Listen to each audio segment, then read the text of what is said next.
Chapter 1. Crimson Hatchling.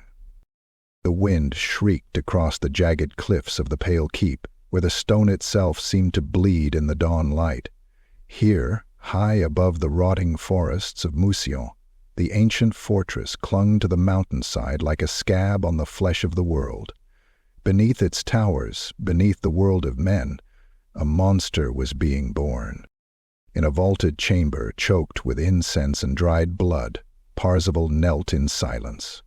He wore nothing but chains and bruises, each loop of iron clanking softly against the cold flagstones. He was young, barely a century old, but even by vampiric standards there was something strange about him. His flesh, though pale, had not yet withered from blood rot. His crimson eyes were not hollowed by undeath. They were wide, curious, and, most damning of all, naive. "You do not yet understand pain," came the voice of Ser Mikael, his master. It slithered from the shadows, low and dry as old parchment. "You mistake the art of the blade for honor. You confuse killing with justice." Mikael emerged from the darkness, draped in blood-red armor, every inch carved with symbols of old Lachmia. His face, once regal, now resembled a mummified corpse, with eyes that burned like dying suns. He carried no torch. The room darkened where he walked, as if the very stones rejected his presence. Parzival lifted his chin. "You said a blood knight earns glory through combat." Mikael laughed, a hollow, awful thing. "Glory? No, whelp. What we earn is fear. What we take is obedience." With a sudden twist of his wrist, Mikael drew his blade. A black saber, curved like a vulture's beak, shone under torchlight. He stepped forward and slashed. The chain on Parzival's ankle snapped, then the one on his wrist. The young vampire leapt to his feet, but too slowly. Mikael struck again. Pain bloomed across Parzival's chest as the blade carved through flesh and muscle. Blood sprayed in a thick arc across the stones, sizzling as it touched cursed runes. Parzival stumbled backward, snarling, one hand pressed to the gash. "Fight me," Mikael commanded. There was no time to think, no time to speak. The boy's instincts roared. He dove, rolled, and lunged for the weapon stand. Too late. Mikael moved like shadow and storm. He kicked Parzival in the ribs, sending him flying against a pillar. Bone cracked. A fang broke loose from his mouth, skittering across the floor like a beetle. "Pathetic," Mikael spat. "You want to wear the crimson? You want to march into Bretonia like a knight of old? Then earn it." Parzival's hand closed around the haft of a training glaive. Not perfect, not forged, but sharp. He surged forward, screaming, not from rage but from agony. The two collided. Sparks flew as blade met blade. Steel howled. The chamber became a blur of red and silver. Parzival struck wildly, with no grace, no rhythm, just desperate hunger. Mikael danced around each blow, his expression cold, his movements fluid and precise. A predator toying with its cub. And yet, one strike slipped through. Parzival's glaive sliced across Mikael's cheek, drawing a thin line of black blood. The older vampire froze. His eyes widened, then narrowed. "You bleed," Parzival hissed through broken teeth. Mikael backhanded him so hard the glaive snapped in two and Parzival spun to the floor, limp and gasping. His vision blurred. His mouth filled with blood and iron. Every bone in his body screamed. Then came silence. Mikael stood over him, the saber held high, but it did not fall. "You are not completely hopeless," he said. He turned and walked away, vanishing into the shadows. Parzival lay still, his blood pooling beneath him, heart pounding like a war drum. He stared at the ceiling, teeth bared, the taste of rage and shame thick on his tongue. From the far side of the chamber the old gong tolled once, low and deep. A servant entered, face masked in iron, robes soaked in embalming oils. It bowed low and dropped something beside Parzival's battered form. A suit of armor. Crimson. Polished.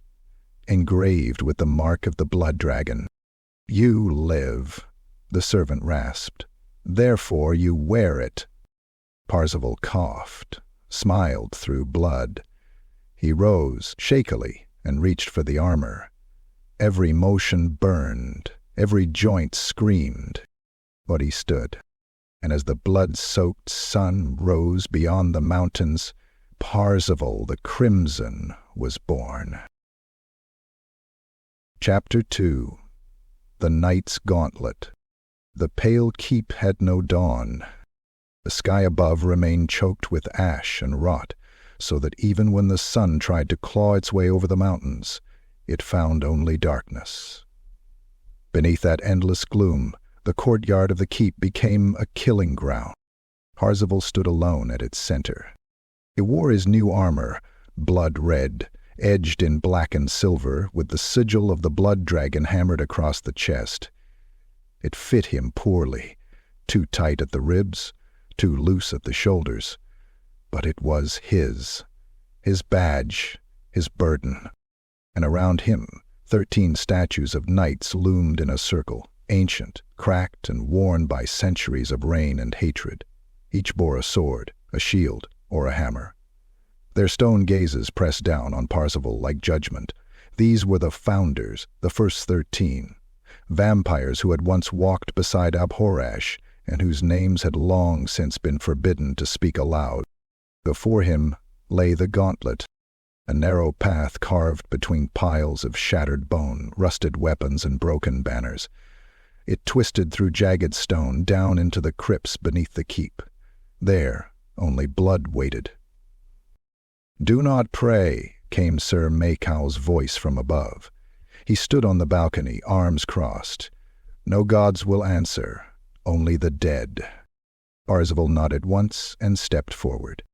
The gauntlet closed around him like a tomb. The air thickened, choked with rot and dust. Chains hung from the ceiling, some still swinging from unseen drafts. Echoes whispered across the walls, half-memories of screams, steel on steel, and something worse. The first trial came swiftly. A knight lunged from the shadows. Fleshless, hollow-eyed, a revenant clad in shattered black plate, its sword rusted but deadly. Parzival did not hesitate. He ducked the first blow, turned, and drove his shoulder into the knight's chest, sending bone shards flying. His blade flashed out, cleaving through vertebrae and sending the skull tumbling down the hallway like a kicked helmet. The corpse slumped. Parzival advanced. From cracks in the walls more came, skeletal warriors bound by ancient blood. Some still bore the tattered symbols of old Bretonian crusades, their shields painted with faded lilies and tarnished grails. Each moved with unnatural speed. Each fought with the rage of the forgotten. Steel screamed again and again. Parzival whirled through them like a storm. His blade drank deep, severing heads, cleaving limbs. Blood sprayed in arcs across the stone. A severed arm flailed blindly. A skull shattered against the wall. One revenant tackled him from behind, teeth snapping at his throat. Parzival smashed its face into the stone until bone gave way and the hall stank of marrow. He rose, blood-slick and panting, eyes wide. His armor dripped red, no longer oversized. The second trial began without warning. The floor beneath him gave way. He crashed into darkness, tumbling through cold stone and stale air. He landed hard in a circular chamber lit only by flickering braziers. On the walls, iron masks grinned down, each a depiction of death in some forgotten culture. Spears jutted from the floor. Saws lined the walls.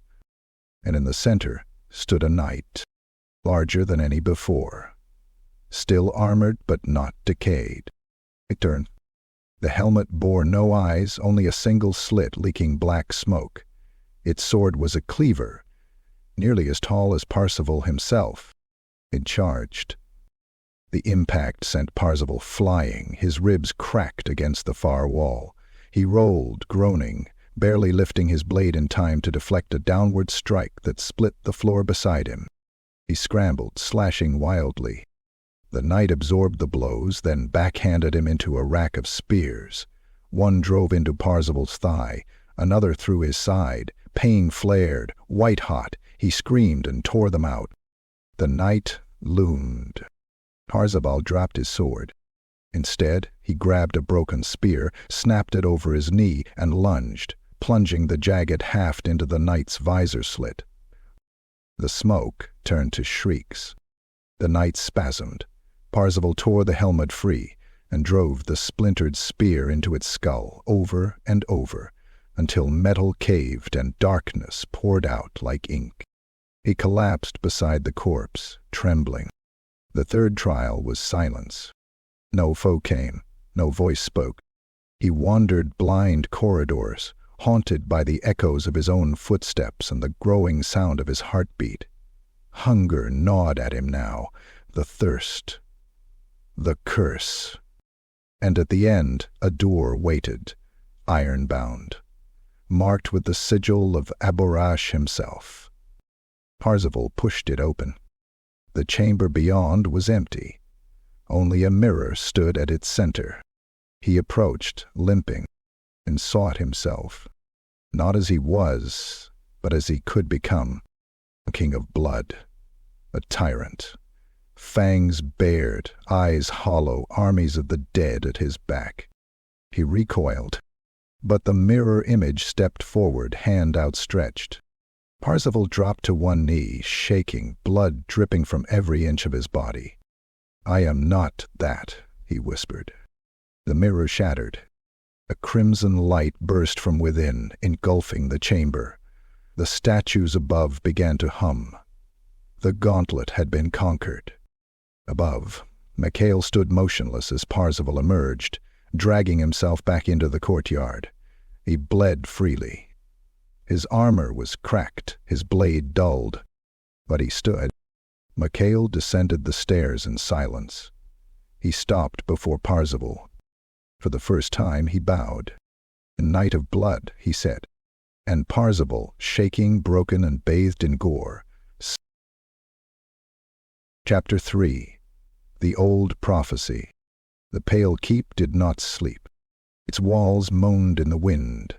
Its bones creaked under centuries of curse and stone. And deep below its foundations, beneath vaults forgotten by even the oldest blood knights, something shifted. Parzival stood alone before the gate of the ossuary. It was an ancient door, 20 feet tall, forged from rusted iron and fused bone. Symbols lined its surface, written in a language that predated man, elf, and dwarf. Skulls stared outward, their jaws forever open in mute screams.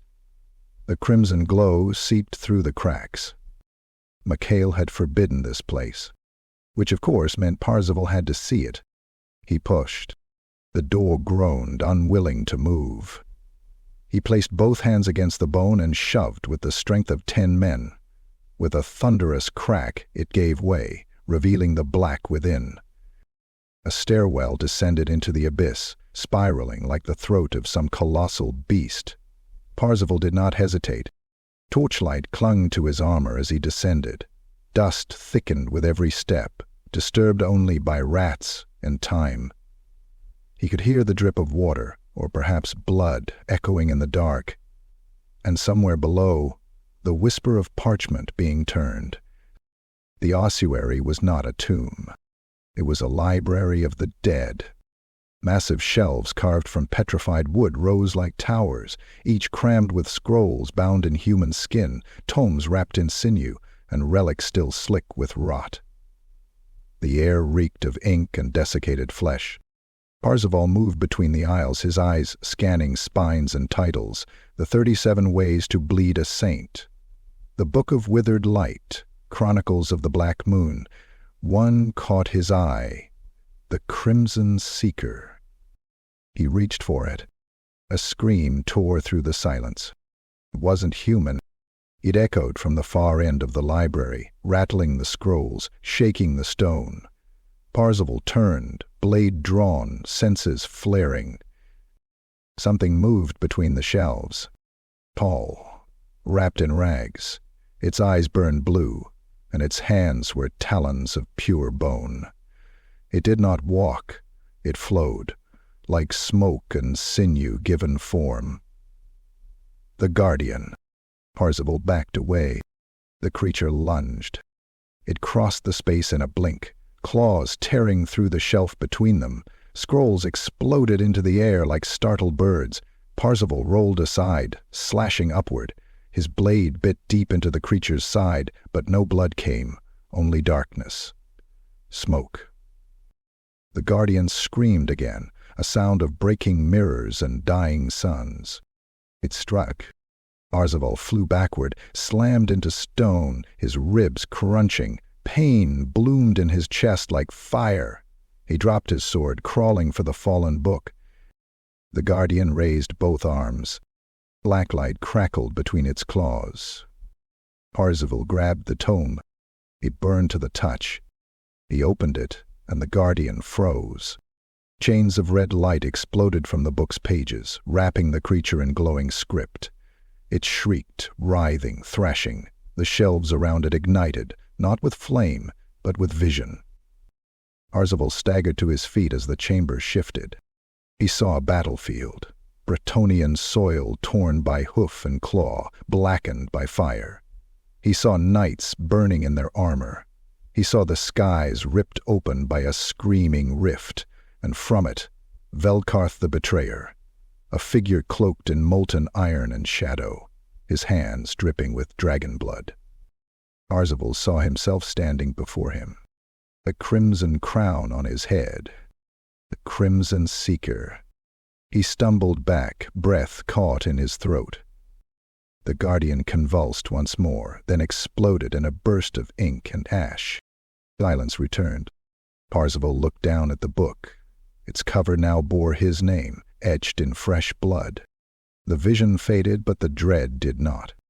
He turned and climbed the stairs, faster now. The gate groaned shut behind him. Mikael stood at the top. He had been waiting. "You opened it," the master said. Parzival didn't answer. Mikael's face darkened like thunder.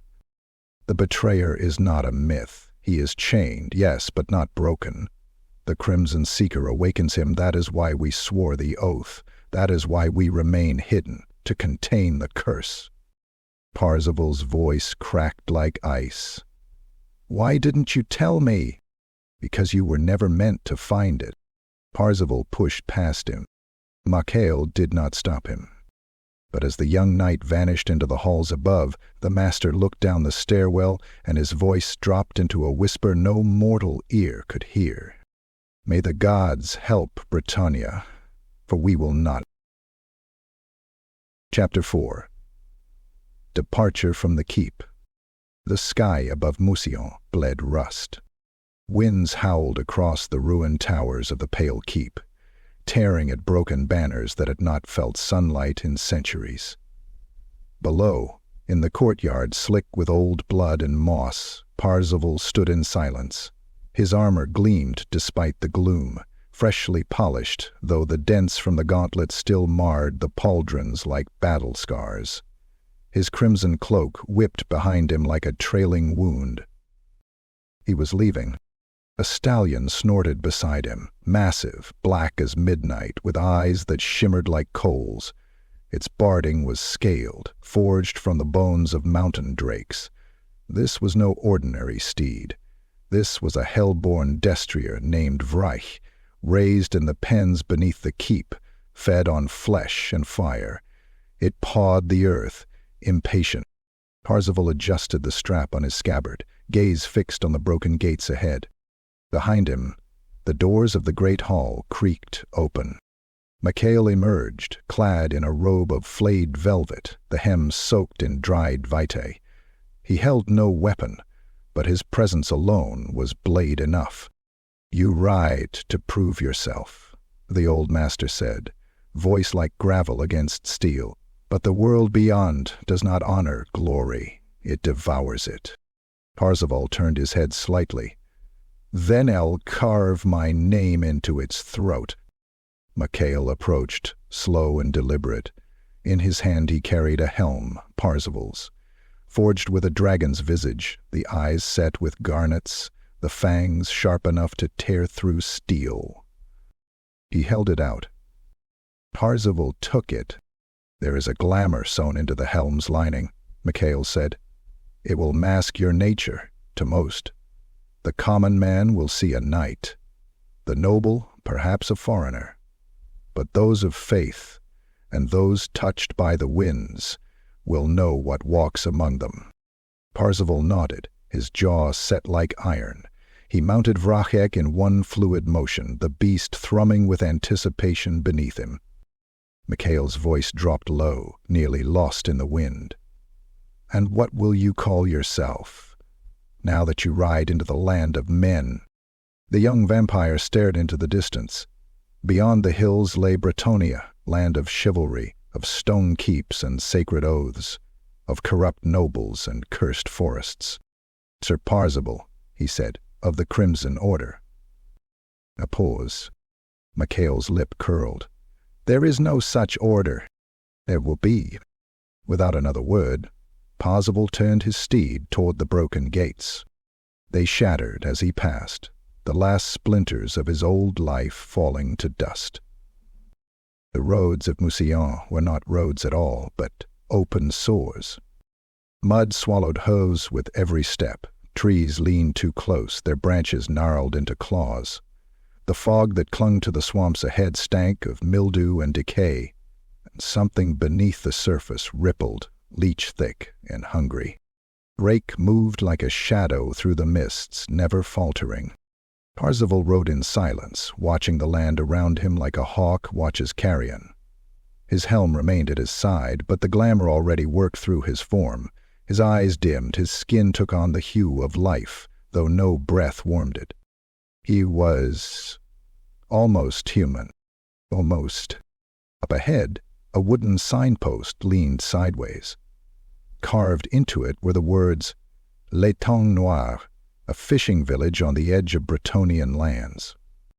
Screams echoed from the trees. Parzival spurred Vrachek forward. He burst through the tree line into chaos. The village burned.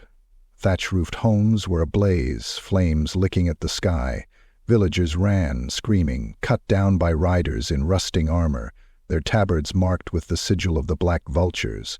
Bandits, exiled from Bretonian knighthood, turned to pillage and savagery. They dragged women by the hair. They speared elders. One laughed as he hacked a boy in half with a chipped axe. Parzival's eyes burned. Vrachek reared and charged. Steel sang. Parzival slammed into the first rider like a meteor. His blade burst through the man's throat, blood geysering across the saddle. He kicked the corpse aside and spun. A second bandit came at him with a war pick. Parzival caught the swing on his pauldron, then drove his sword through the man's gut, twisting until the spine snapped. He dismounted mid-stride, cutting 3 more down before his boots touched the ground. One tried to flee. Parzival threw his blade. It spun end over end, then buried itself in the man's back, pinning him to a tree. Another bandit, wide-eyed, tried to surrender. Parzival grabbed him by the throat, lifted him, and sank his fangs into the man's neck with a growl. The blood rushed into him, hot, terrified, tainted with wine and fear. He drank deep, eyes rolling back. When he dropped the corpse, it hit the mud like meat. Around him, silence fell. The surviving villagers huddled, staring. A little girl stepped forward, clutching a charred doll. "Are you a knight?" Parzival looked down at her. Blood dripped from his chin. He wiped it away with the back of his gauntlet. "Yes," he said, voice hollow. "A knight." She nodded slowly. "Thank you, sir." He left before she could say more. The flames behind him crackled like applause. Chapter 5. Into Bretonia. The borderlands of Montichia gave way to the first true hills of Bretonia, a land gilded in myth and rot. Parzival rode through the vale at dawn, where a crumbling stone arch marked the end of the cursed province and the beginning of the kingdom proper. Ivy strangled the monument like a warning, and someone, recently, had nailed the severed heads of brigands and beastmen across its face. Their mouths still twitched with flies. Brech snorted, smoke rising from his nostrils. Parzival tugged on the reins. "Let them watch," he muttered. The fog thinned. The hills rolled out like sleeping beasts under a dull gold sky. Fields stretched wide, dotted with old shrines and scarecrows carved into saints. But the land smelled wrong, like perfume over sewage. The rot of mousillon had seeped into the soil. Peasants toiled in silence, gaunt and bent. They glanced up only briefly as Parzival passed. His glamour held, he looked like a knight, foreign perhaps, but noble. They bowed out of habit, not trust. Further down the road, a peddler wagon lay overturned. Its contents were scattered, bolts of cloth, trinkets, dried fruits. A man lay dead nearby, his head caved in, one eye still twitching in a mask of agony. His skull was split like overripe fruit, maggots already threading through his gray matter. 3 men in patched mail picked through the wreckage. They paused when they saw Parzival. "Oi," one grunted, a scar running down his cheek like a ravine. "You part of the watch?" Parzival dismounted. "I am a knight," he said. Scarface laughed. "You hear that, boys? A knight! From what stinking court, then?" Parzival walked past them toward the body. One of them moved to block him. "You deaf?" Parzival punched him in the throat. The man dropped, choking, blood bubbling from his mouth. The second barely raised his blade before Parzival's sword split his chest from collar to hip, ribs snapping like dried twigs. Scarface ran. He didn't get far. Parzival hurled a dagger, pinning him through the calf. The man screamed, dropped to the dirt. Parzival walked to him, slowly, calmly, and knelt beside him. "You murdered this man for scraps," he said, voice cold. No, we found him like that, I swear." Parzival drove his gauntlet-clad fist into the man's face. Bone crunched, teeth scattered. The man screamed again until Parzival silenced him with another blow. Then another. Then a final, crushing one. When he stood, the bandit's skull was a red pulp. He wiped the blood from his blade and mounted again, leaving the scene behind as casually as one might abandon a campfire. That evening he arrived at the outer gates of Bellefleur, a minor Bretonian town. Bellefleur nestled between low hills and thickets of sacred trees. Its wooden walls were lined with torches. Banners bearing lilies and twin lions fluttered above. The guards at the gate were young, one barely out of boyhood, their armor dented, their spears too long for their frames. They saw Parzival's armor, the red and silver gleam, the dragon motif, and straightened immediately. "Hail, knight," one called. "Hail," Parzival answered, voice calm. "I seek lodging." The boy saluted. "Of course, sir. The Broken Antler has room, north end of the main road." As he rode through, whispers followed. A foreign knight, crimson colors, a war horse the size of a cart, no banner of known lineage. Eyes watched from shuttered windows. Merchants paused mid-haggle. A few nodded in respect. Others made the sign of the lady. At the inn, the barkeep flinched when Parzival stepped through the door. But Coin spoke loud in Bretonia. He was given a room above the stables. It smelled of old smoke and oil, but the bed was whole. He removed his helm, set it on the dresser, and stared at his reflection in the small, cracked mirror above the basin.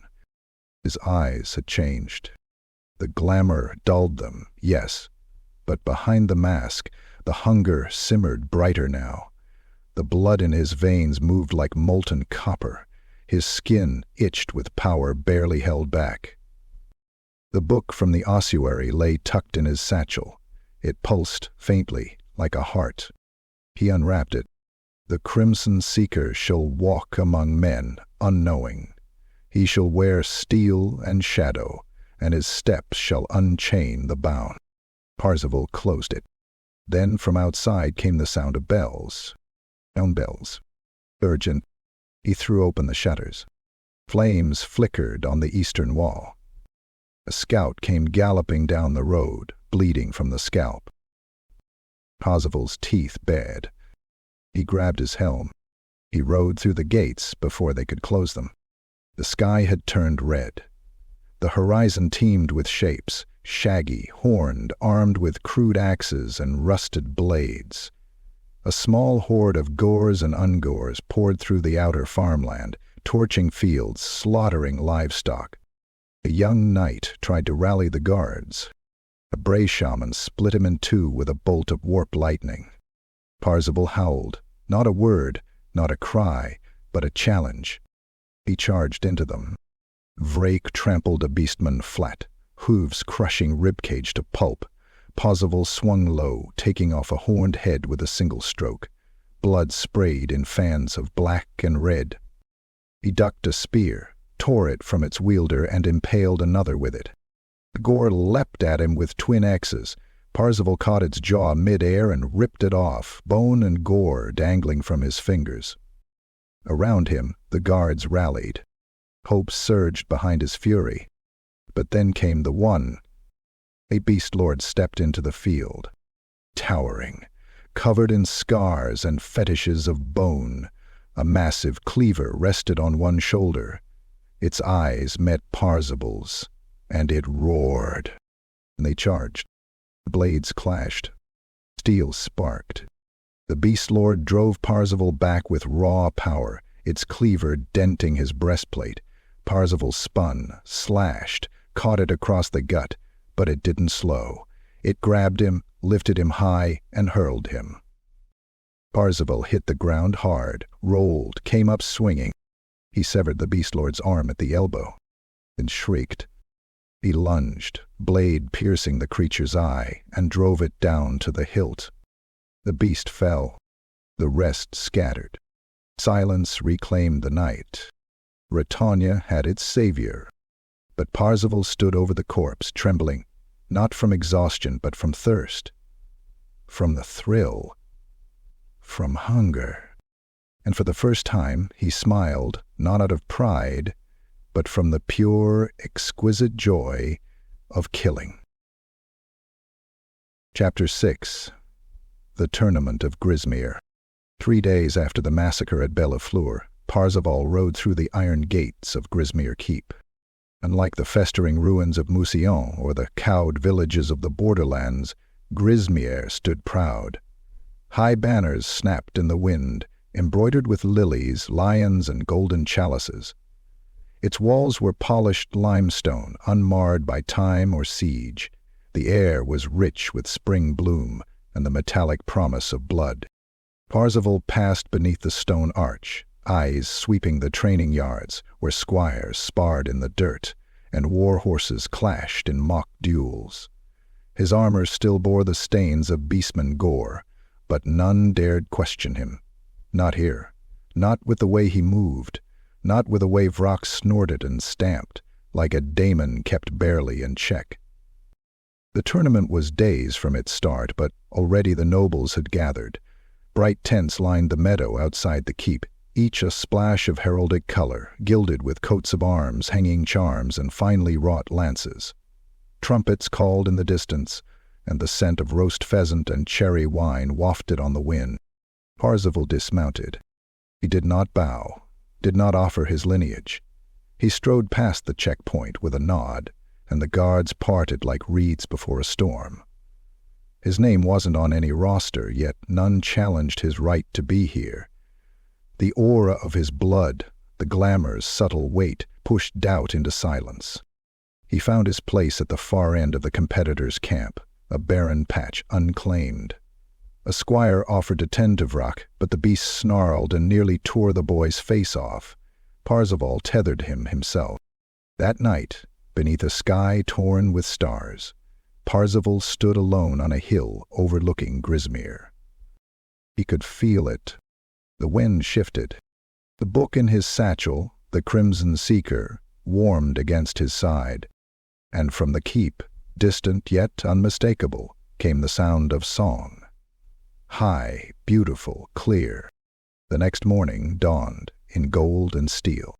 The first round of the tournament was the melee, a brutal free-for-all where 50 knights entered and only 6 remained standing. They called Parzival the Crimson Stranger. No sigil, no house, no squire to polish his gear. Just him, his sword, and that stare, flat, cold, and bottomless. When the horn sounded, the field exploded into chaos. Steel clashed, horses screamed, men roared oaths and curses as lances shattered and blood spattered the trampled grass.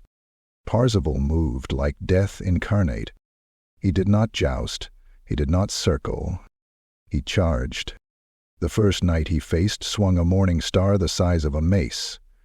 Parzival ducked the arc, stepped inside, and slammed his gauntlet into the man's visor.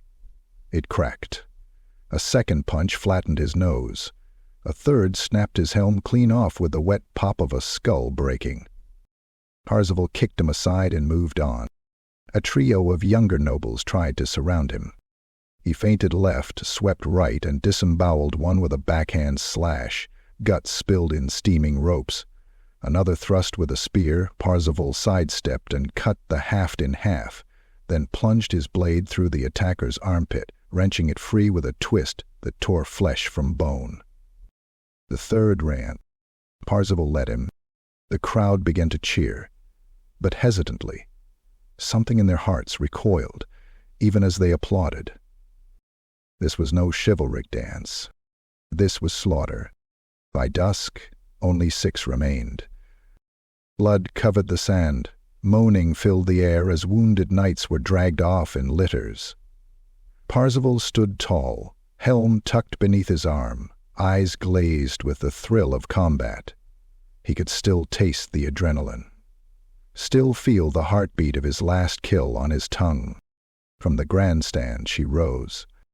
Lady Elaine of Grismir. She descended the stairs with the grace of water, clad in robes of silver and blue, a circlet of moonstone on her brow. Her eyes locked on Parzival's, and in that moment something changed. Not a recognition, a challenge. She walked across the field, ignoring the blood, the corpses, the stairs. She stopped before him, and the world seemed to fall quiet. "You fight like a man without a name," she said. "I have one," Parzival replied. "And yet you wear no crest, no banner, no oath save your blade?" He inclined his head. "Oaths are made by men. I serve only the sword." She smiled, small, unreadable. "You're not from here." "I am not. And you are not what you appear to be." He said nothing. For a moment, only the wind answered. Then she leaned close, so only he could hear her.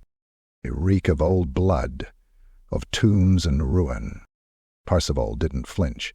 "Then you must have a keen nose, my lady." She stepped back. "You've been invited to dine with the Duke this eve. Refuse and they will talk. Accept, and I'll know more of you." She turned and vanished into the crowd. Parzival stood motionless. Beneath his armor, his veins boiled.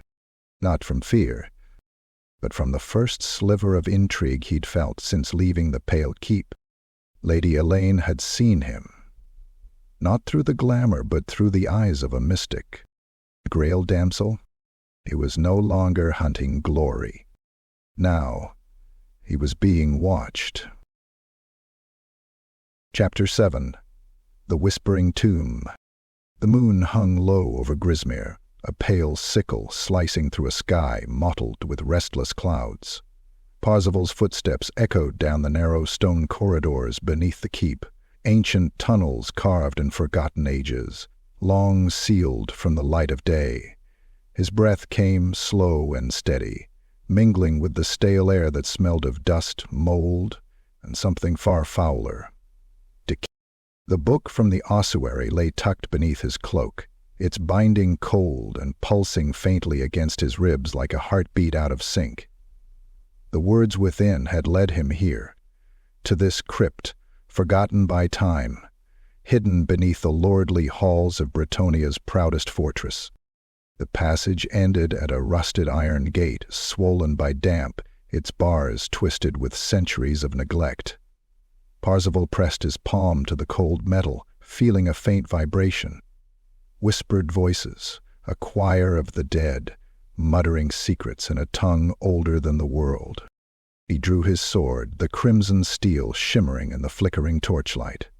The glamour cloaked him, but in these ancient halls shadows played with reality, bending light and truth alike.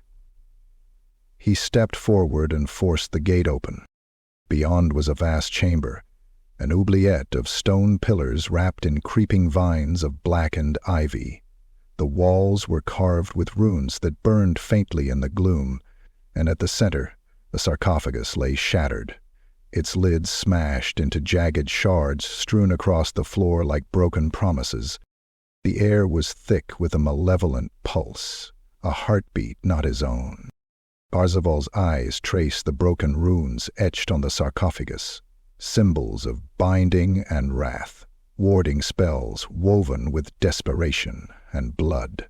The air hummed with power, but the seal was broken. A sudden chill snaked up his spine.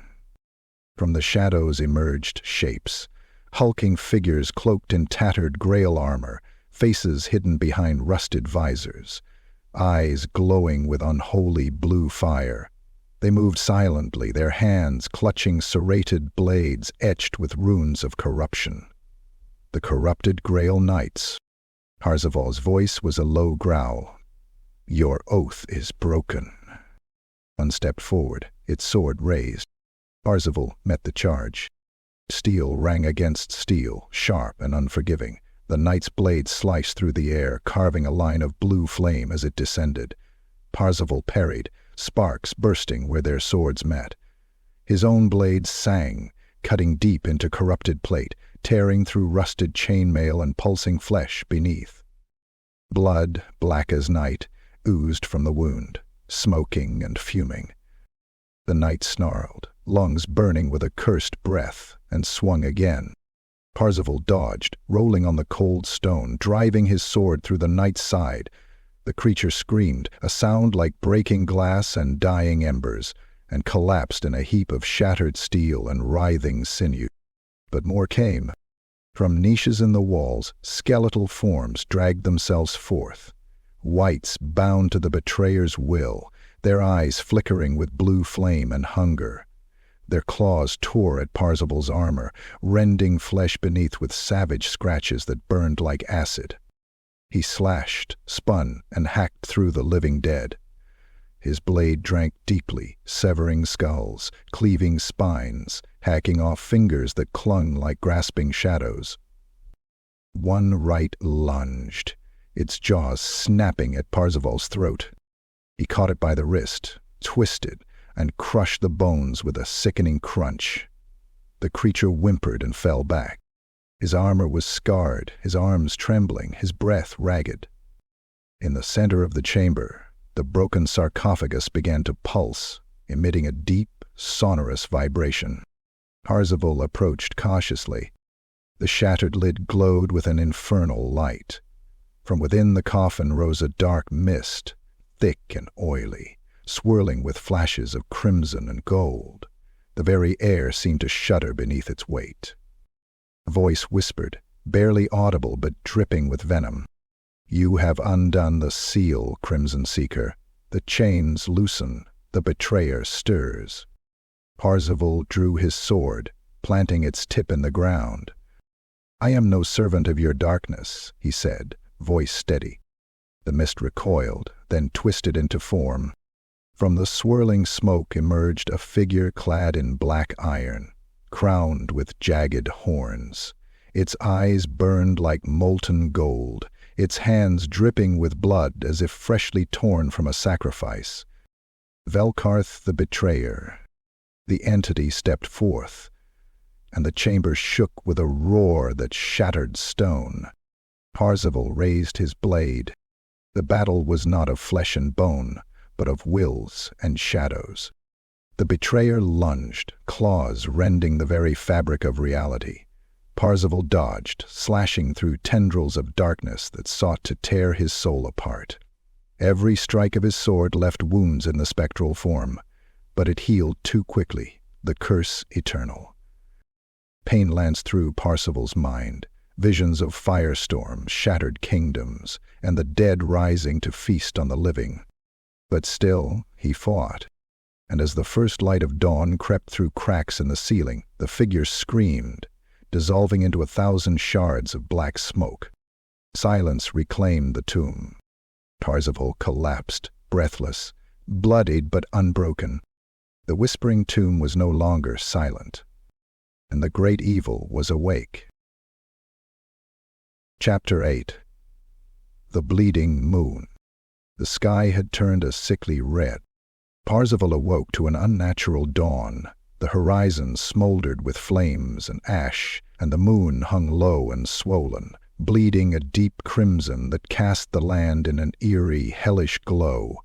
The air was thick, suffused with the scent of blood and burning wood, heavy with the promise of death. Bretonia was unraveling. From the cracked window of his chamber in Grismir Keep, Parzival watched the twisted landscape below. The fields that once lay green were now charred, blackened scars beneath the bleeding moon's light. The trees twisted like tortured bones, their branches clawing at the sky as if to escape the nightmare that had fallen upon the land. The peasants whispered of curses, the clergy spoke of omens, but Parzival knew the truth. Something far older and far darker was stirring beneath the surface. His reflection in the glass was pale and gaunt, eyes burning brighter than before. The glamour masked his growing hunger, but beneath it, his veins thrummed with a fire that threatened to consume him. Outside, the sounds of beasts echoed, howls twisted with pain and rage, cries of creatures long thought dead.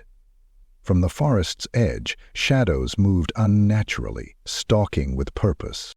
A sudden harsh pounding shattered the stillness. Parzival seized his sword and rushed to the door. 2 guards stood trembling, their faces pale, eyes wide with terror. "Parzival," one gasped. "The villages, they are falling. The dead rise from their graves." Parzival's jaw clenched. He followed them swiftly to the courtyard.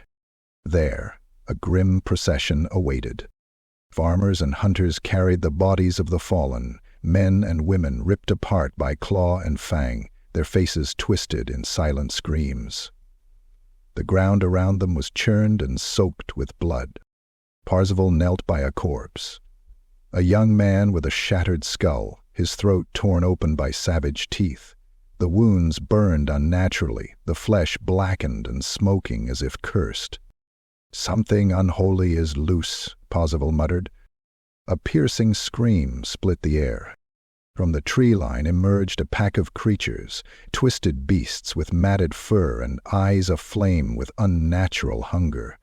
Their limbs were distorted, muscles bulging grotesquely beneath mottled skin. They snarled and snapped, jaws dripping with blood and shadow.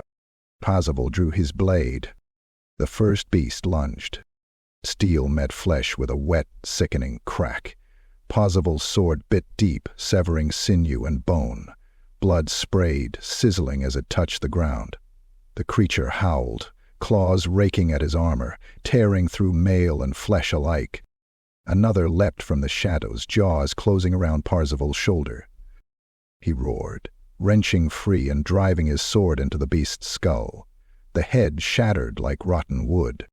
Around him, the battle raged. Knights and peasants fought side by side, blood mingling with mud and smoke. Limbs were severed, skulls crushed, throats torn out. The air filled with the stench of death and the sound of suffering. Parzival moved like a storm. He cleaved through beasts and corrupted men alike, each strike fueled by rage and an insatiable thirst. His eyes gleamed red, and his breath came in ragged gasps, heavy with the scent of spilled blood. But as the fighting waned, a darker threat emerged. From the forest depths stepped a figure clad in blackened armor, crowned with jagged horns, dripping with fresh blood. Its eyes blazed with malevolent fire, the very embodiment of nightmare. It was the betrayer, Kael'Rhyn. The ground trembled beneath his steps. Parzival met him, blade raised. The clash was titanic. Metal screamed against dark iron, sparks flying like fiery rain. Kael'Rhyn struck with brutal power, each blow capable of shattering bone and steel alike. Parzival dodged and parried, each movement a desperate dance on the edge of oblivion. Blood poured freely, his own, the betrayer's, mingling in a crimson torrent. With a roar, Parzival plunged his sword deep into Kael'Rhyn's chest. The betrayer staggered, eyes burning with rage and pain. But he was far from defeated. With a curse that shook the heavens, Kael'Rhyn vanished into shadow, leaving behind only silence and the lingering scent of death. Parzival fell to his knees, the weight of what was to come settling on his shoulders. The bleeding moon watched silently as Bretonia's fate hung in the balance. Chapter 9. Serpent of Chalon. The morning air was sharp with frost, biting through Parzival's armor like 1,000 needles. The sun struggled to rise over the jagged hills of Chalon, its pale light casting long shadows across the ruined battleground. Here, the earth was torn, scarred by claws, hooves, and the desperate dance of war. The scent of death hung thick, mingled with the coppery tang of fresh blood. Parzival moved cautiously, every sense alert, every muscle coiled like a spring. The villagers had spoken in hushed, trembling tones of a beast, a serpent of nightmare, twisted and born from chaos itself. Its scales shimmered like shattered glass, its eyes burning with malevolent fire. It had torn through knights and peasants alike, leaving ruin in its wake. From the twisted forest ahead came a low, guttural hiss. The leaves trembled. A shadow flickered between the gnarled trees. Then it emerged. A colossal worm, its serpentine body armored in jagged plates of black and crimson, glistening wet with venom and blood. Its maw was a maw of razors, dripping with acid that hissed as it struck the earth. It moved with terrifying grace, despite its monstrous size. Muscles rippling beneath the armor like storms beneath a blood-red sea. Its eyes locked on Parzival. A predator and its prey. The air quivered as the beast let loose a deafening roar, a sound like breaking mountains and dying stars.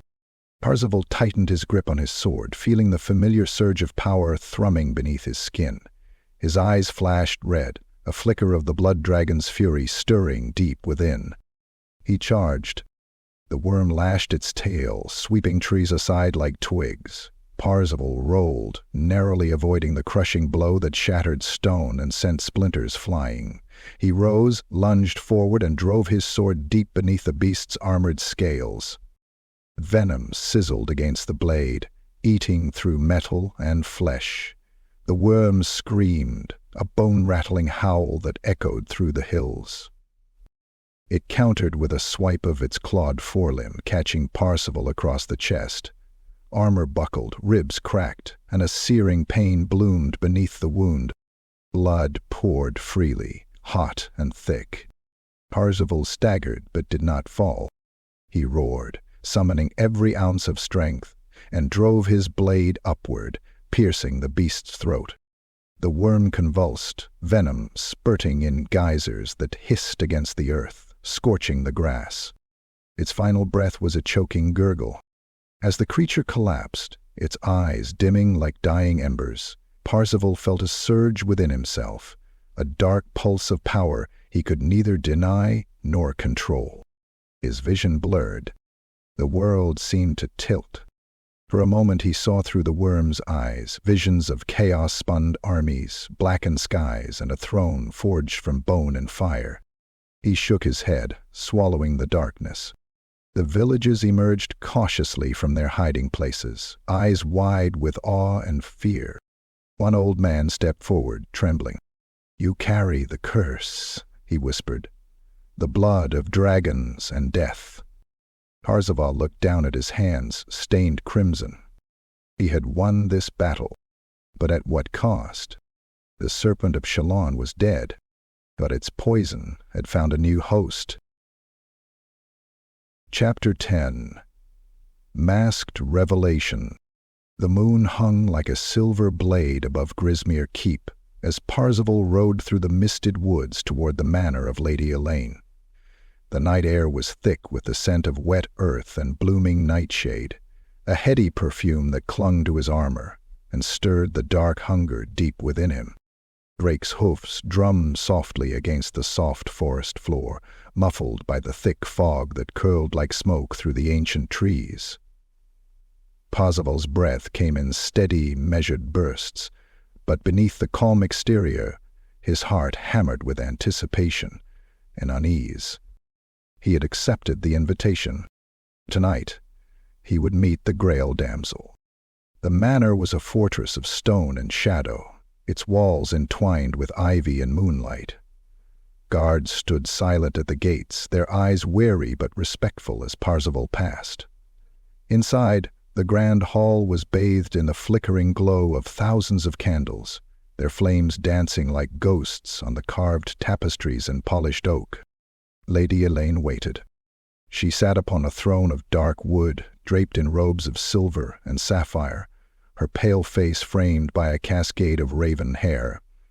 But it was the mask she wore that held Parzival's gaze, a delicate filigree of silver shaped like the wings of a falcon, hiding all but her piercing green eyes. She rose as he entered, moving with the grace of a summer breeze. "Sir Parzival," she said, her voice like the chime of crystal, "you have come far." "I have," he replied, bowing with a practiced grace. "And I seek the truth."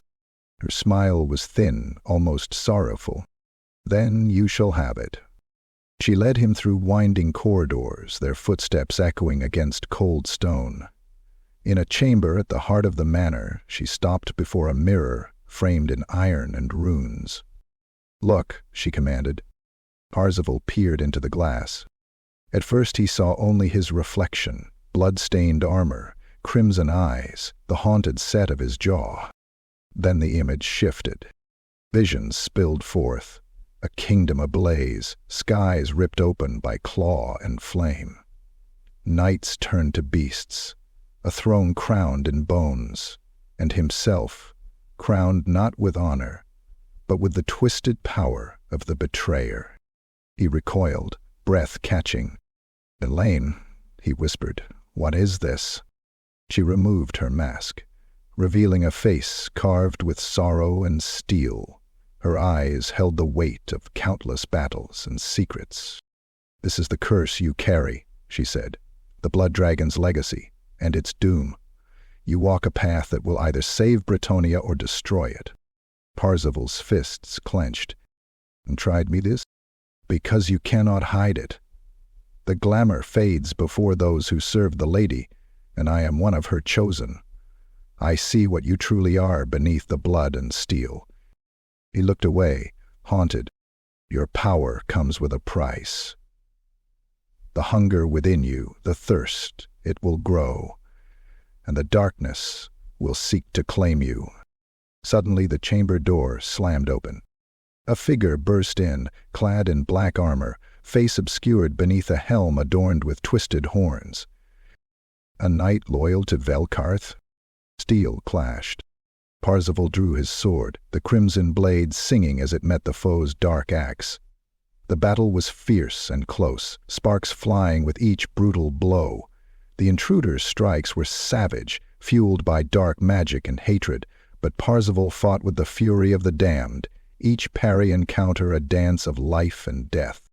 With a final, savage twist, Parzival drove his blade through the knight's chest, the black armor shattering like brittle glass. The fallen knight collapsed, eyes dimming into void. Breathing hard, Parzival turned to Elaine. "The darkness hunts us both," she said softly. He nodded. "And so must we stand united, or fall divided." The moonlight spilled across the chamber, casting long shadows as the weight of destiny settled between them. Parzival's quest for glory had become a war for survival. Chapter 11. The Fall of Montichia. The air was thick with smoke and the stench of death. Montichia, once a bustling market town nestled in the rolling hills of Bretonia, now lay in ruins, its stone walls shattered, its wooden gates splintered and blackened. The sun struggled to pierce the haze, casting sickly rays over the carnage. Corpses littered the cobblestone streets, twisted in grotesque final poses, eyes wide with terror and mouths frozen in silent screams. Parzival rode through the shattered gate on Vrahik, the hellborn destrier's hooves pounding against the blood-soaked earth.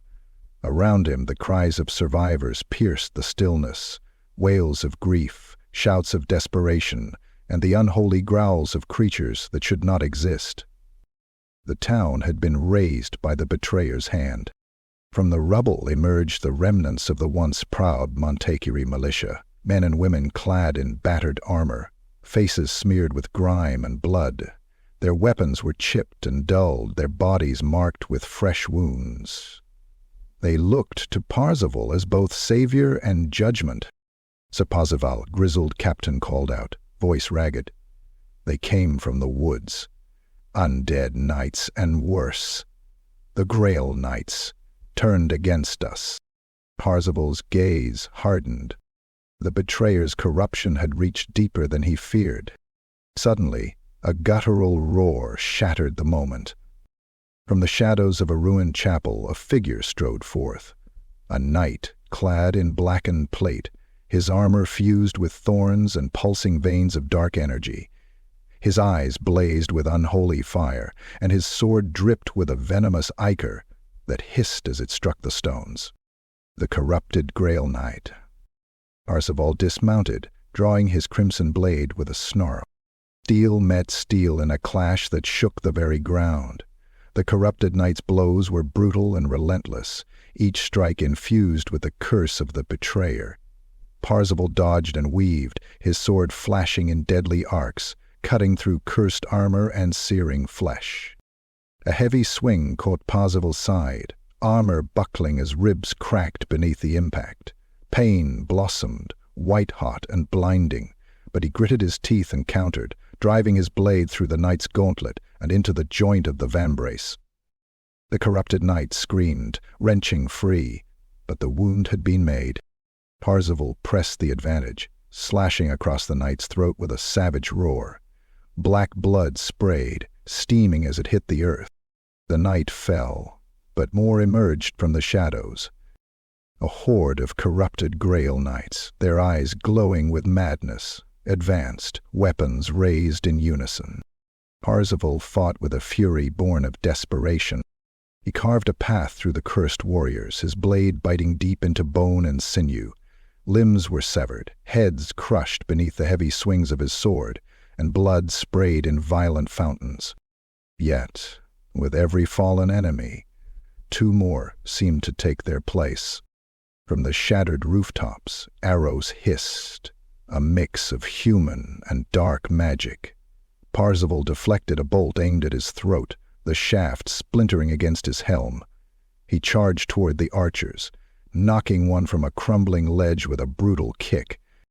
The battle raged on, the sounds of clashing steel and anguished cries echoing through the ruins.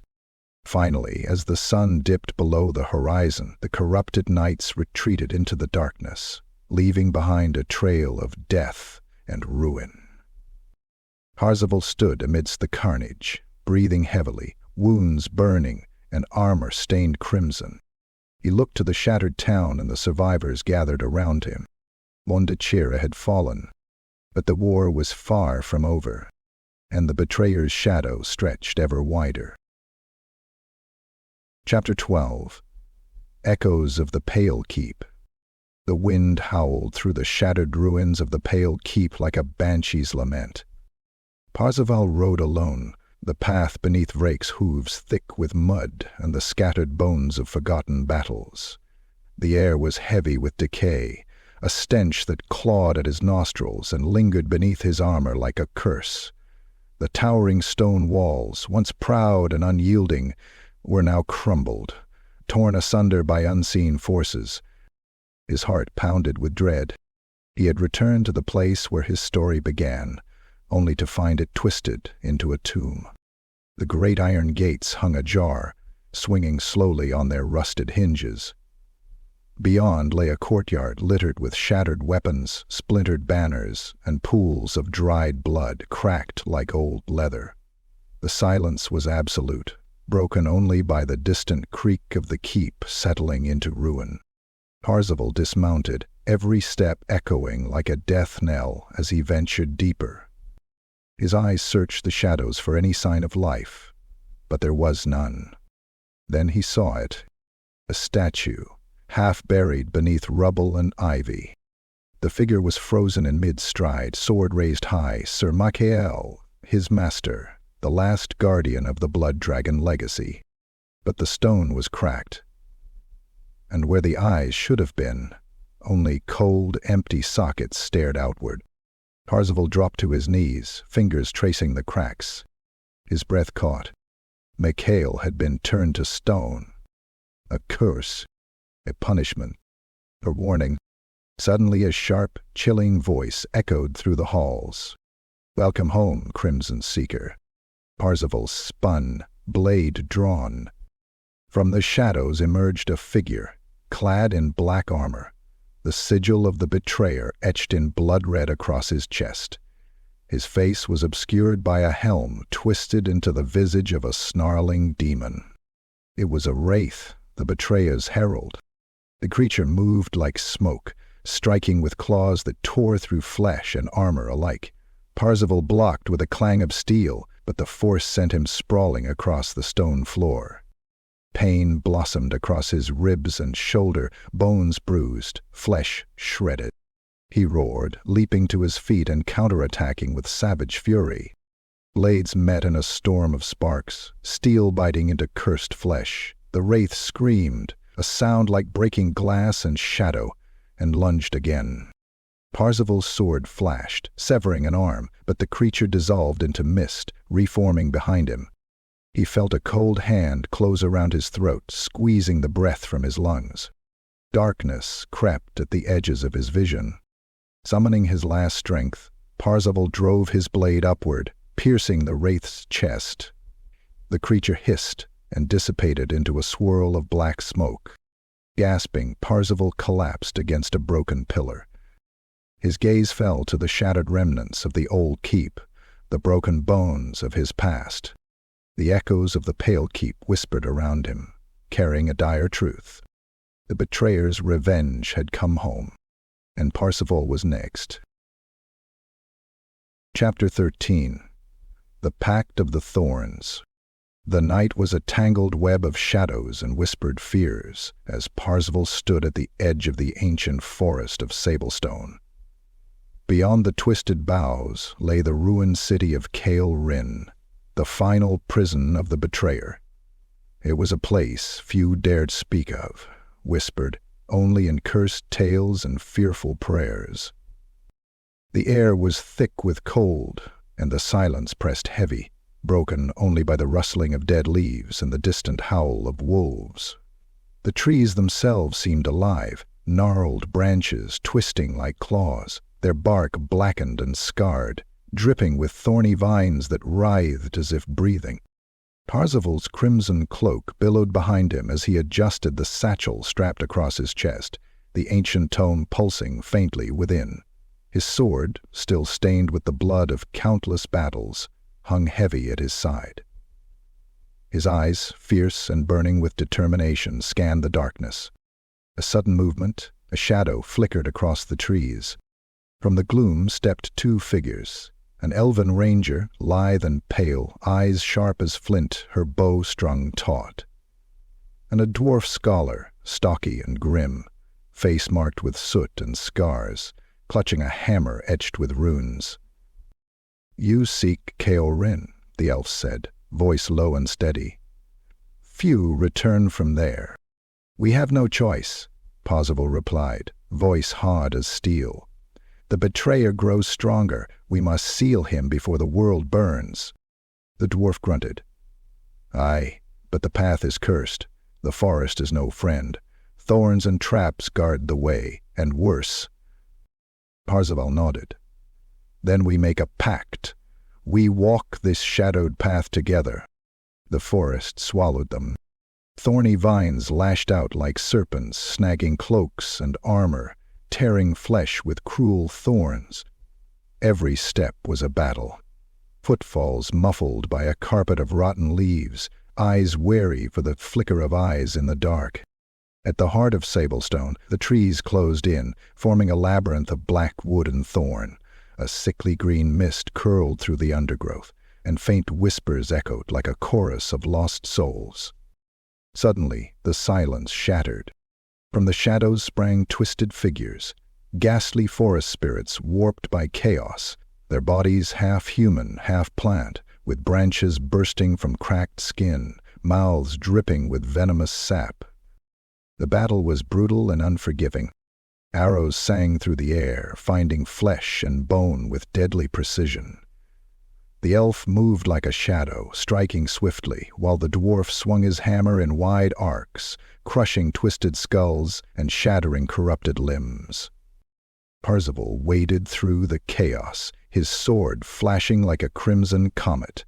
He cut through creeping vines that sought to bind him, slashed at monstrous limbs, and tore down snarling faces.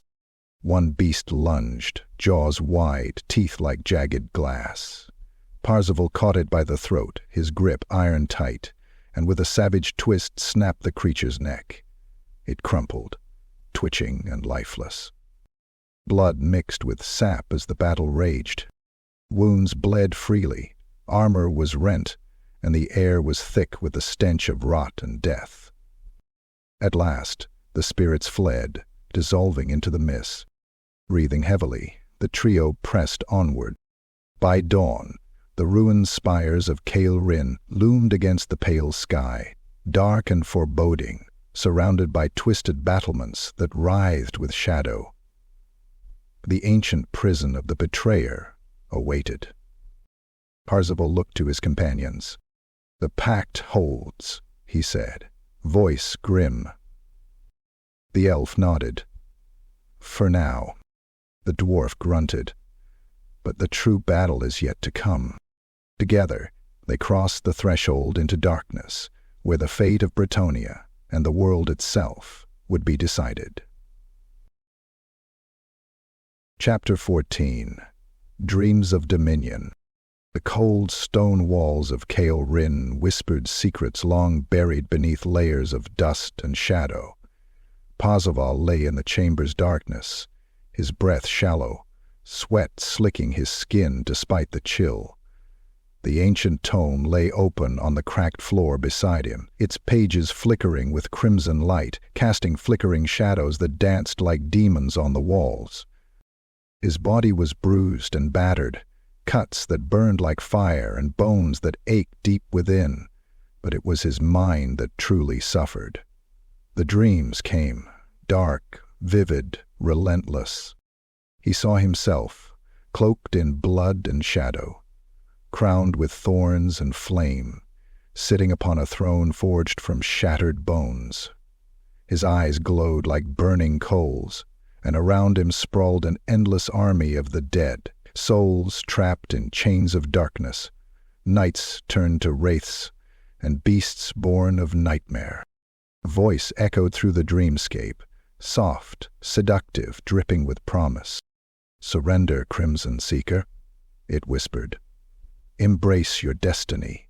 Rule as king, not pawn. Together we will reign over Bretonia's ashes." Parzival's heart pounded, his body trembling as the words seeped into his soul. The hunger, the terrible thirst, gnawed at him, a beast clawing from within. He saw visions of power, cities bowing, enemies crushed beneath his heel, his sword raining death and justice in equal measure. But the dream twisted, the throne cracking beneath him, the armies turning to ash and smoke. And at the edge of the vision, the betrayer watched, a cruel smile etched across his molten visage. Parzival awoke with a gasp, sweat pouring, eyes wild. A shadow moved in the corner of the chamber.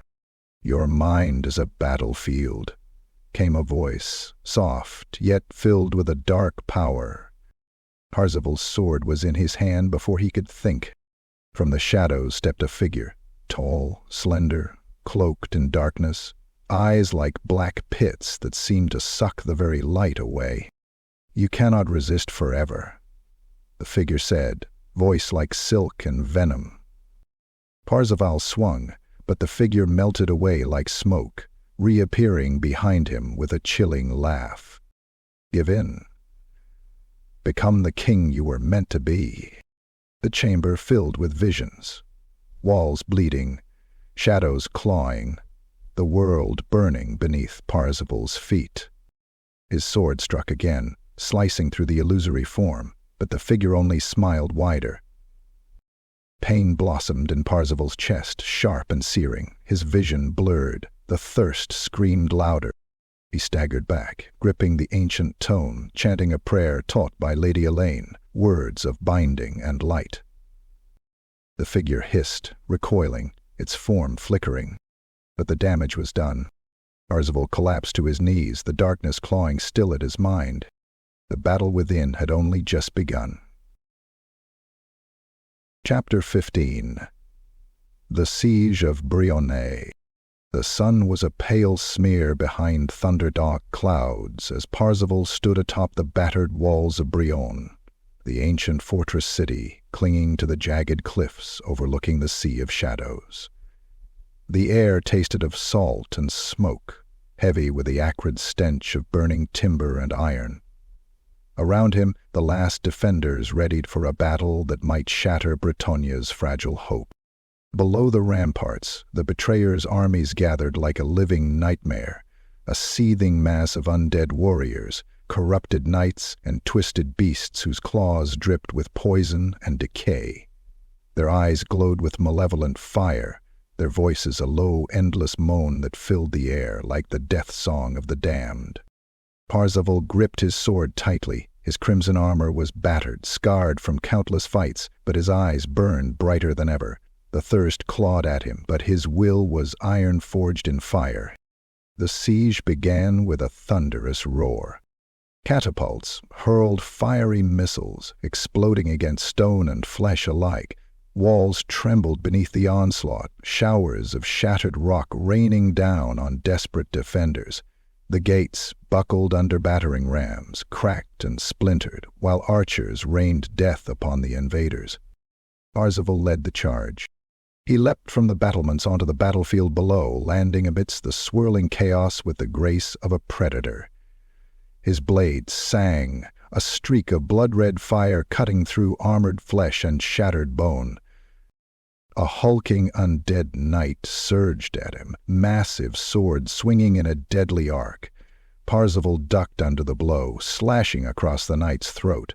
Black ichor spilled like oil as the creature's head lolled grotesquely. Another enemy came, fanged and clawed, its skin mottled and torn. Parzival caught its leap mid-air, driving his sword through its chest. It screamed, a sound like tearing fabric, and collapsed in a heap of twitching limbs. The ground beneath him became a canvas of gore, blood pooling, mixing with mud, as bodies fell like wheat before a scythe. Around him, knights fell, friends and foes alike ripped apart by the relentless tide of the betrayer's curse. Parzival's breath was ragged, muscles burning, but he fought on, each strike fueled by fury, desperation, and a thirst for salvation. Suddenly, a massive shadow loomed. A corrupted Grail knight, taller than any man, clad in blackened armor etched with runes of despair, stepped forward, his blade crackling with dark energy. Their eyes met. Parzival charged. Steel clashed in a tempest of sparks and fury. The corrupted knight's blows were brutal and unyielding, each strike threatening to shatter bone and steel alike. Parzival parried, countered, and pressed his assault with relentless precision. Blood sprayed. Armor cracked. With a roar, Parzival drove his sword through the knight's chest, the cursed runes flaring as the creature staggered and fell. But the victory was short-lived. From the shadows more horrors surged, beasts, spirits, and twisted abominations pouring over the walls like a plague. The defenders' lines began to falter. Parzival rallied the survivors, his voice a thunderous command. "For Bretonia, for the lady!" They fought with renewed fury, pushing back the darkness with steel and flame. As the battle raged into the night, Parzival stood, bloodied and unbowed, a crimson beacon in a world on the brink of ruin. The siege of Bion would be remembered not for its victory but for the courage of the knight who refused to fall. And in that defiance, a spark of hope still burned. Chapter 16. The Sword of Mourning. The dwarven halls of Kael'Rhyn lay deep beneath the mountains, a labyrinth of stone and shadow etched with the songs of 1,000 ages. Cold seeped into the bones of the fortress like a living thing, and the air hummed with the weight of forgotten power. Flickering torches cast long, trembling shadows across walls carved with runes of protection and war.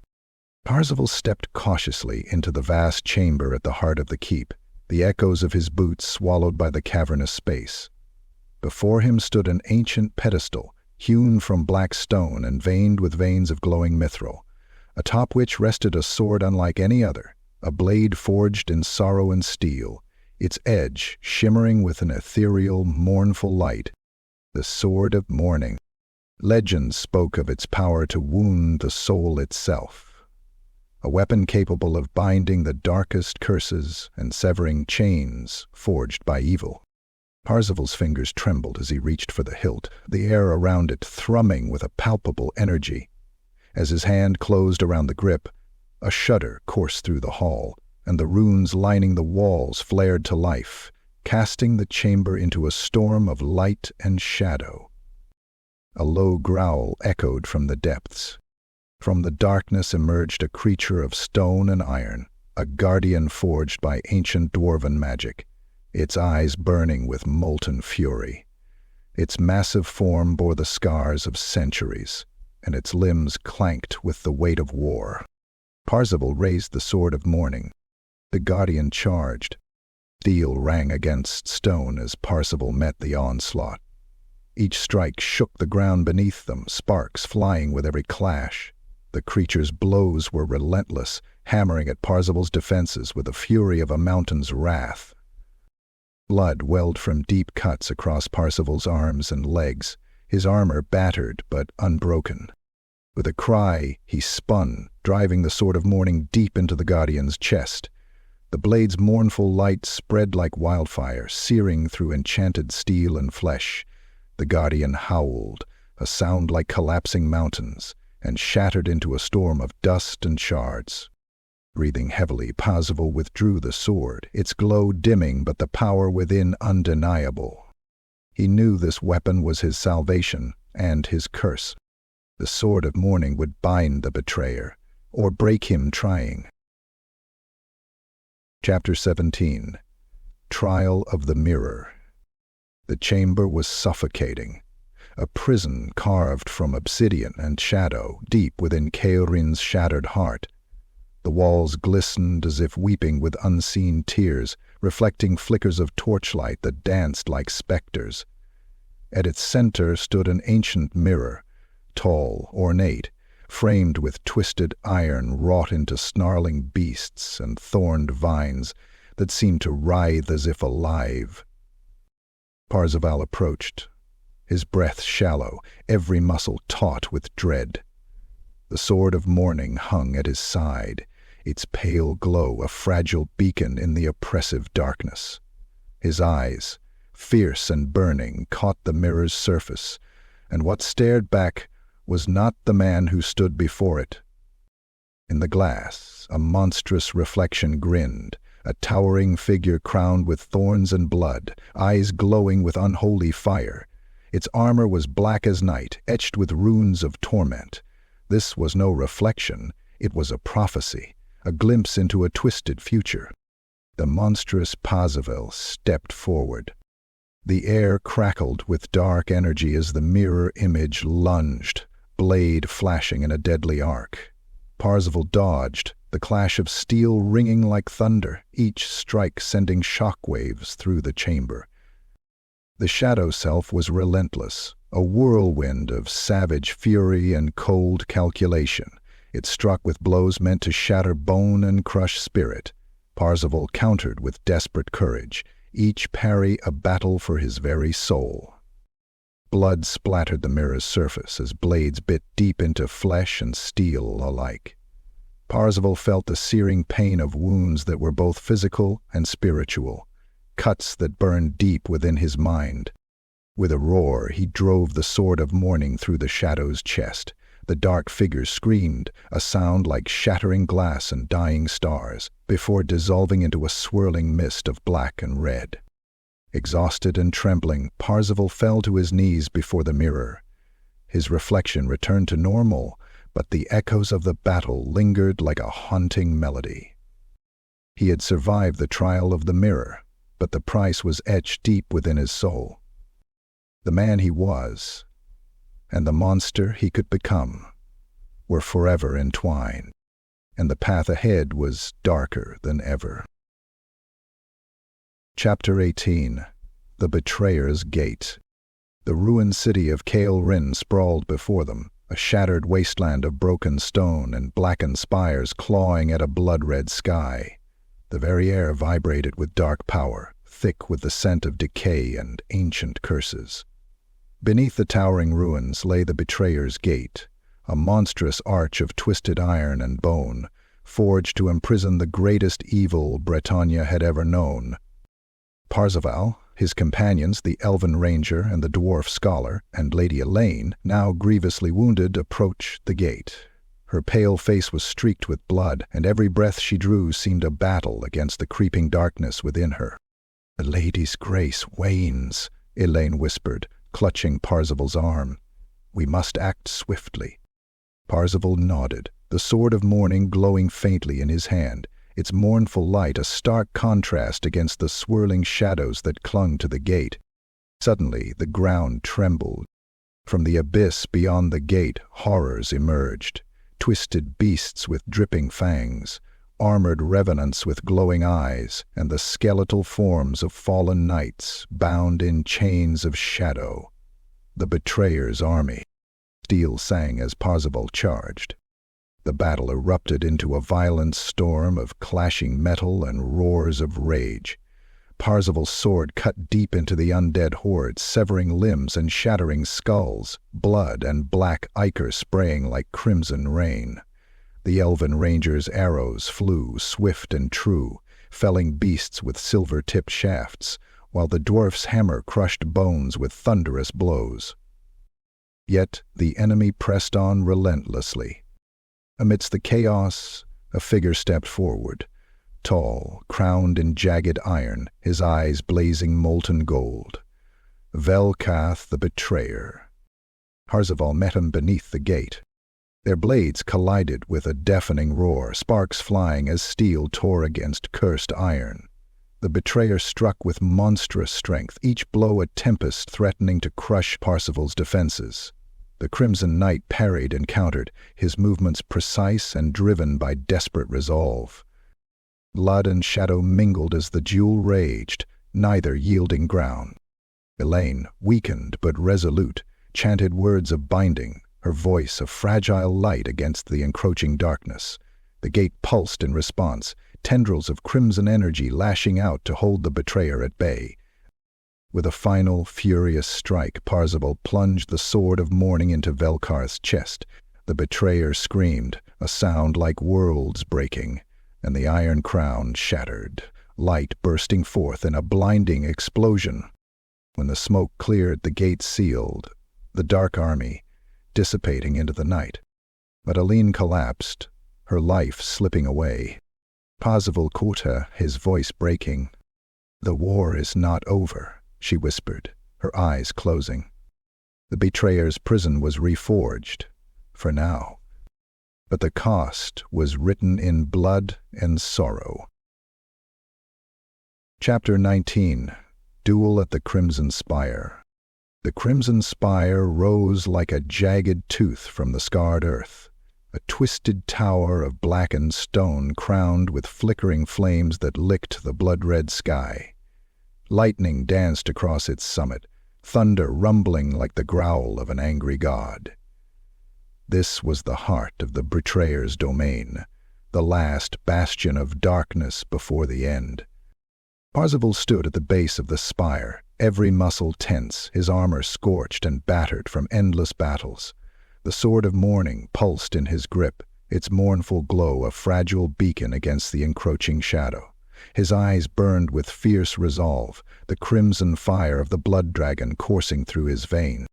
From the spire's summit, a dark silhouette descended, the betrayer, Velkarth himself, wreathed in molten iron and shadow, eyes glowing like dying suns. His voice echoed, a dreadful roar that shook the heavens. "Crimson Seeker," he hissed, "come to perish at last?" Parzival answered with a roar, charging forward as the ground trembled beneath their clash. Steel screamed against iron, sparks flying like fiery rain. Velkarth's blows were titanic, each strike threatening to shatter bone and steel alike. Parzival dodged, countered, and pressed his assault, his sword cutting deep into Kurra's flesh and dark magic. Blood poured freely, his own, the betrayer's, mixing in a torrent of fire and shadow. The battle raged across the spire's jagged ledges, each clash shaking the very stones beneath their feet. Parzival's breath came in ragged gasps, his body screaming with pain, but he fought with the fury of the damned. With a desperate cry, Parzival plunged the sword of mourning deep into Velkarth's chest. The betrayer screamed, a sound like worlds breaking, and staggered, molten iron cracking and crumbling. But the victory was not without cost.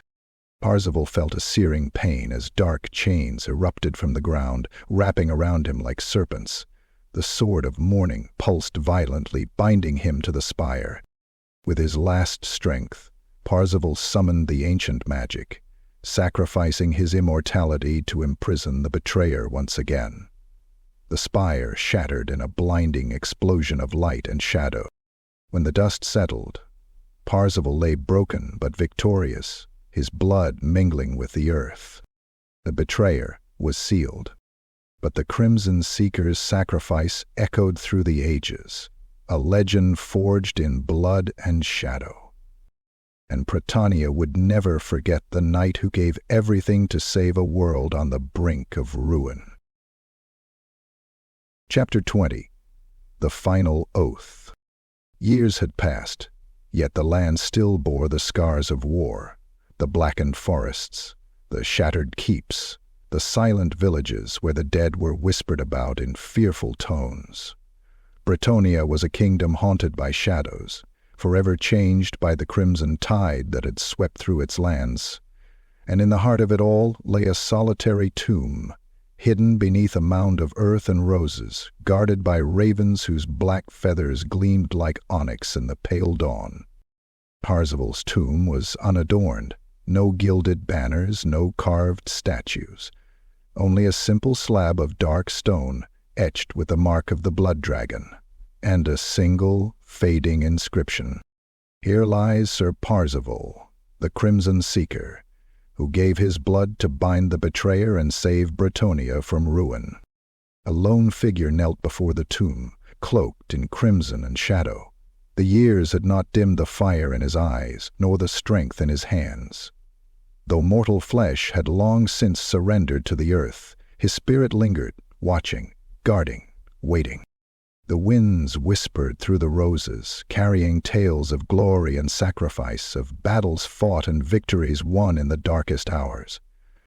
From the distant horizon came the faint sound of horns, a call to arms, a summons to the brave. And in that moment, the legend of the Crimson Seeker was reborn.